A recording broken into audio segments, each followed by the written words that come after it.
Nous avons encore pour quelques jours un grand trigone de Terre entre la Vierge, Mercure qui est redevenu direct, Pluton qui est toujours rétrograde et Jupiter, Uranus. J'ai pris le thème du 15 parce que on voyait vraiment ce très beau trigone de Terre.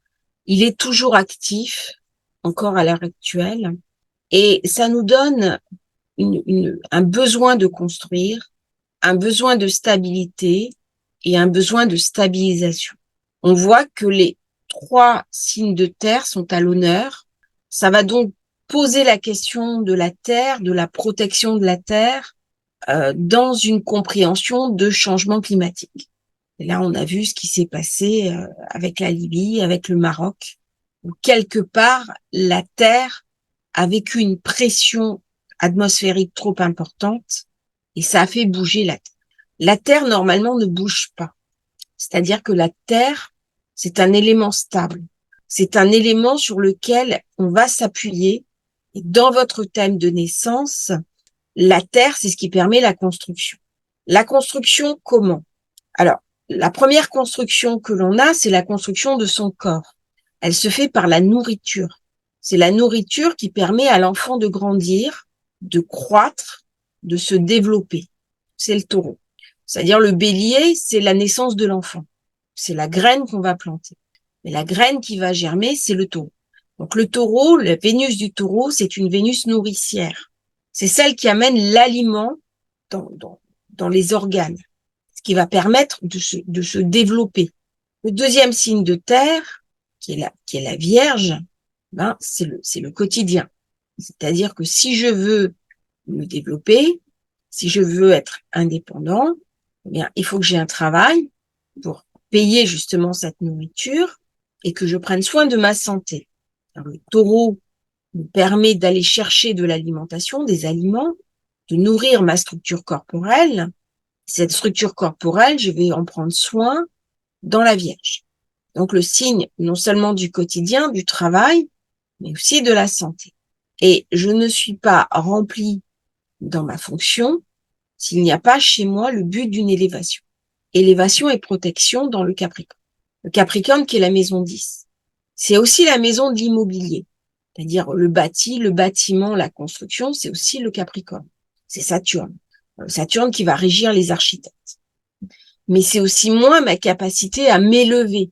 Il y a chez l'être humain un fantasme de la montagne, un besoin d'aller gravir la montagne. On ne sait pas pourquoi. Parce que en fait, ça nous demande des efforts, ça nous procure de la fatigue, mais il y a une fascination pour le sommet, pour aller gravir le sommet, pour aller vivre dans la montagne. Eh bien, tout ça, c'est raconté par Saturne, le troisième signe de terre. Donc, dans mon thème, quand j'ai essentiellement des signes de terre, je suis quelqu'un qui va focaliser ma vie sur le bâti, sur la construction, sur la stabilité, sur le besoin de reproduire quelque part ce que j'ai appris, sur les traditions. Je suis quelqu'un de très attaché à mes origines. La maison 2, c'est aussi les origines familiales. Donc, je vais travailler sur, par exemple, le décodage familial. Je vais m'intéresser à l'arbre généalogique. L'arbre, c'est terrestre, c'est terrien. L'arbre, il prend des racines, il se nourrit de la terre. Euh, alors que la Vierge, ça va être beaucoup plus les plantes médicinales, les plantes qui vont me guérir, qui vont me soigner. C'est de l'herboristerie. Et le bois du Capricorne, c'est le bois de la charpente. C'est celui qui va faire tenir l'édifice. Donc, quand dans mon thème, j'ai beaucoup de terre, eh bien, j'ai besoin de construire ma vie. J'ai besoin de stabilité. J'ai besoin d'être rassurée quelque part dans la mise en place de ma vie. J'ai besoin de certitude. En ce moment, on a Uranus dans le taureau, euh, signe de terre. Et là, on est dans quelque chose d'anachronique. Parce que Uranus, c'est le révolutionnaire. C'est celui qui amène de l'émulsion mentale, c'est celui qui va bouger les vieilles structures, quitte à les détruire. C'est le révolutionnaire. Et ça, les signes de terre n'aiment pas beaucoup faire des révolutions. Ça ne veut pas dire que les signes de terre n'ont pas d'adaptabilité. Bien au contraire. La terre, elle a besoin d'être retournée, elle a besoin d'être nourrie, elle a besoin d'être aérée, qu'on lui amène d'autres éléments pour la nourrir. Donc, elle a besoin d'aller chercher à l'extérieur d'elle les nutriments dont elle a besoin. Il n'y a aucun des éléments, que ce soit l'air, l'eau, le feu, la terre, qui peut se nourrir lui-même. Tous les éléments ont besoin d'un ailleurs, d'un autrement, pour produire quelque chose. Par contre, le signe de terre, il a besoin de structure. Donc, quand j'ai un grand trigone de terre, la question va se poser de ma structure. Ce sont des grands trigones protecteurs.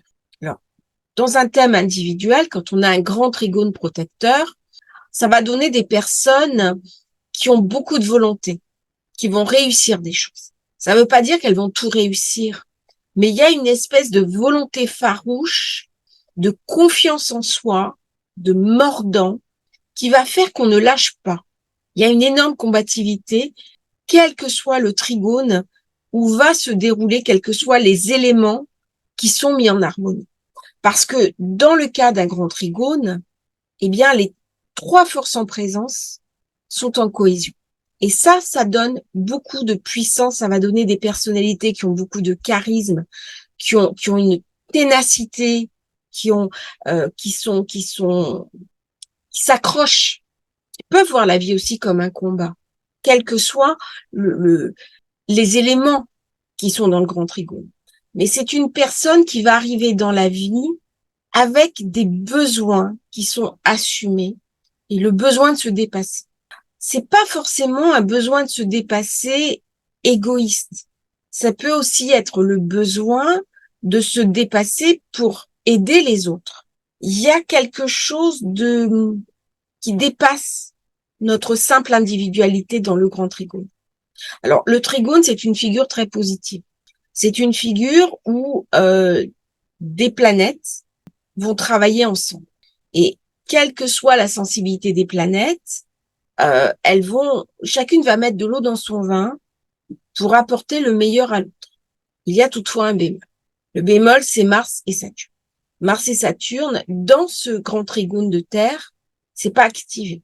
C'est-à-dire que Mars et Saturne étaient, d'après l'astrologie traditionnelle, les 2 planètes délicates du thème de naissance. Alors, tout allait dépendre si c'est thème diurne ou thème nocturne.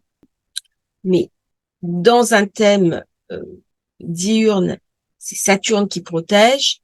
Dans un thème nocturne, c'est Mars qui protège. Et donc, on va voir quand il y a, par exemple, un grand trigone entre ces 2 planètes, c'est délicat. Tous les autres cas de figure, le grand trigone va nous permettre de mettre en place, de concrétiser quelque chose de l'ordre de l'élément qui active. C'est-à-dire que là, la question est posée du sens de la Terre, de mon rapport à la Terre. Ça nous est posé individuellement, notamment au niveau immobilier, c'est-à-dire ça va te poser la question, est-ce que j'achète ma maison ou est-ce que je continue à être locataire? Est-ce que je garde ma maison? Est-ce que je la vends? Ça va poser des grands enjeux immobiliers, mais ça pose aussi la question des frontières des pays. C'est-à-dire, en ce moment, on est beaucoup au niveau international en train de parler des frontières. Le conflit Ukraine-Russie, dont je parle beaucoup dans les vidéos parce que c'est un élément qui est important, c'est une histoire de frontières. Le fait que le Maroc, par exemple, ait refusé l'aide de la France, c'est pour des histoires de frontières. La frontière d'un pays à un autre, c'est complètement terre. La terre, elle va limiter. L'eau est illimitée. C'est-à-dire que ce soit l'eau du poisson, c'est l'océan, l'eau du cancer ou l'eau du scorpion, l'eau, on est sur quelque chose qui est limité. Comme le feu, quelque part comme l'air. La terre, on est dans un cadre. Et donc, avec cette configuration-là, j'ai besoin d'un cadre. J'ai besoin d'une structure. Et la question des migrations, par exemple, qui se pose en ce moment, se heurte à la question des frontières. C'est-à-dire, il y a une réaffirmation des pays par rapport à leurs frontières. Concrètement, pour moi, dans mon thème de naissance, quels sont mes besoins? Tout va dépendre un petit peu de l'importance de la terre dans votre thème de naissance. Si vous avez beaucoup de terre, ça peut en effet créer quelque chose d'un peu rigide, ou actuellement vous avez du mal à suivre le courant. Mais ça peut vous donner à l'inverse la compréhension que quelque chose est trop bloqué. Vous allez comprendre vos blocages. C'est quelque chose qui vous est montré. A fortiori avec la lune noire qui vient de rentrer en Vierge. Mercure qui repasse direct. Donc, j'ai l'intelligence pour comprendre où sont mes blocages et me poser la question de est-ce que je veux les changer ou pas. La difficulté à changer, c'est pas forcément les signes de terre. Je pense notamment certains signes d'eau ont beaucoup de difficultés à être flexibles. Peut-être que c'est le Scorpion qui est le plus flexible des signes d'eau. Le Poisson, il y a quelque chose chez lui qui parfois peut avoir du mal à se remettre en question. Parce qu'il est dans le tout. Il est dans la fusion avec le tout. Donc, il peut avoir du mal à se limiter. Le Cancer, parfois, mais le Cancer, c'est un crabe, il a une carapace. Et du coup, pour sa propre protection, il va avoir du mal à évoluer, à se remettre en question. Alors, bien entendu, ce n'est pas le cas de toutes les personnes. Là, on est sur une approche qui est un petit peu plus poussée pour certaines typologies. C'est toujours difficile quand on fait de l'astrologie généraliste de ne pas tomber dans la caricature. Mais ce grand trigone de terre, il vient mettre l'accent sur l'agriculture, sur les céréales, sur les accords céréaliers et aussi sur ce qui s'est passé au niveau de la terre, des glissements de terrain, au niveau des excès de terre, séismes euh, et inondations. Donc, alors même qu'un grand trigone va protéger, j'ai en ce moment un soleil qui est opposé à Neptune. Et la nouvelle lune s'est faite soleil, lune opposée Neptune. Donc il y a quelque chose, il y a trop d'eau qui arrive et ce trop d'eau va déstabiliser la Terre. Qu'est-ce que c'est trop d'eau? Trop d'eau sont les émotions. La lune, c'est aussi la planète des émotions. C'est-à-dire que dans la Terre, je suis pas forcément en prise avec mes émotions. Et être vivant, se sentir vivant, c'est notre capacité à nous ouvrir à nos émotions. C'est ça aussi que Neptune vient nous raconter. Il vient aussi nous raconter les changements économiques. Alors, Neptune, c'est pas une planète qu'on associe forcément à l'économique. Mais quand on va parler de finances, on va parler de flot, de flux financiers. Le flux, c'est de. Et les flux importants, c'est Neptune. D'ailleurs, Neptune est important souvent dans les thèmes de personnes qui ont beaucoup d'argent, notamment des milliardaires. Cette opposition Neptune-Soleil-Lune, par rapport à ce grand trigone de Terre, ça vient aussi nous raconter l'importance de l'eau, l'importance du flux financier, l'importance de peut-être sortir hors de ma structure ou de revoir ma structure. Alors, d'un point de vue purement astrologique, ce grand trigone, il est protecteur. Tant que j'ai de très bons aspects, Neptune, Pluton, Jupiter. Là, je suis dans une conjonction très large entre Jupiter et Uranus. On est aussi dans le dernier grand trigone de l'année. Et alors même que j'ai des configurations positives au niveau astral, eh bien, on voit tout ce qui se passe au niveau des événements, au niveau d'une tension généraliste. Et là, il y a une espèce de décalage. Décalage entre ce grand trigone qui devrait me protéger. Parce que dès que j'ai un très grand trigone, c'est magnifique, tout est beau, tout est merveilleux. C'est ce que disent tous les astrologues. Très grand trigone, tout est merveilleux. Alors, pourquoi il y a cette tension? Pourquoi est-ce qu'il y a cette difficulté? C'est pas logique. Mercure étant vierge, il redevient direct. Tout devrait s'ouvrir, tout devrait aller dans la facilité. Et pourtant, il y a quelque chose qui ne se débloque pas. Il y a quelque chose qui reste tendu. Eh bien, cette tension, elle vient essentiellement de Pluton qui déstabilise l'édifice. C'est-à-dire que Pluton n'est pas à l'aise dans les derniers degrés d'un signe. Il va donner le meilleur de lui-même. Pluton est une planète très ambiguë qui donne le meilleur d'elle-même quand elle est stabilisée. Pluton, c'est le plutonium. C'est le nucléaire. C'est aussi le pétrole. Le pétrole, il a besoin d'être raffiné pour être utilisé. Pluton, il a besoin d'être stable pour donner le meilleur de lui-même. C'est-à-dire que dans les derniers degrés d'un signe et les premiers degrés d'un autre, Pluton n'est pas stabilisé. On a donc là un élément, alors même qu'on est dans un signe de terre, alors même qu'on est sur un grand trigone, de déstabilisation. Ça, c'est le premier point. Deuxième point, j'ai Uranus. Uranus qui est rétrograde, j'ai beaucoup de planètes qui sont rétrogrades, donc ça crée des tensions. Quand j'ai trop de rétrogradation, ça crée des tensions, ça crée des blocages. Uranus en Taureau, la planète n'est pas à l'aise dans ce signe parce que on veut l'enfermer et du coup elle casse tout. Uranus c'est le briseur de chaînes. J'ai fait plusieurs vidéos sur Uranus et là il n'est pas à l'aise dans ce signe. Et puis un autre élément qui est Mars. Mars qui va bientôt arriver au nœud sud. Donc je ferai une vidéo là sur Mars qui va arriver au nœud sud. C'est une configuration qui est toujours délicate lorsque Mars arrive conjoint au nœud sud. C'est-à-dire, ça anticipe des tensions, ça anticipe des bouleversements brusques et ça ramène quelque part une ombre, une espèce de fantôme qu'il est difficile à appréhender. Ça crée une énergie électrique. C'est-à-dire, il y a quelque part dans l'histoire des conjonctions Mars-Nœud-Sud, quelque chose de très tendu, quelque chose de très difficile. Et donc, alors même qu'on a un très beau trigone, on devrait dire chic, youpi, c'est merveilleux, et bien on s'aperçoit que la réalité dans le monde est différente. Que la réalité dans ma vie, elle est différente. Et ça, c'est intéressant quand on regarde un thème global où il y a une configuration collective, parce que là, c'est des configurations collectives qui nous impactent tous, de savoir pourquoi, globalement, tout n'est pas aussi simple que ça. C'est-à-dire, c'est important de regarder les belles configurations, mais de regarder l'état du monde. C'est-à-dire que si j'ai des catastrophes naturelles qui se passent alors que j'ai des configurations qui sont positives, ben, c'est que je suis passée à côté de quelque chose. Alors, à côté de quoi je suis passée? C'est comme ça qu'on avance en astrologie. C'est aussi en acceptant des fois qu'un carré n'est pas aussi mauvais que ce qu'on pense et qu'un trigone parfois n'est pas aussi bon que ce qu'on pense. Et parfois, malheureusement, de par certaines configurations, et je pense notamment à Pluton dans le Capricorne qui a été très dur, c'est vraiment Saturne-Pluton, c'est lourd.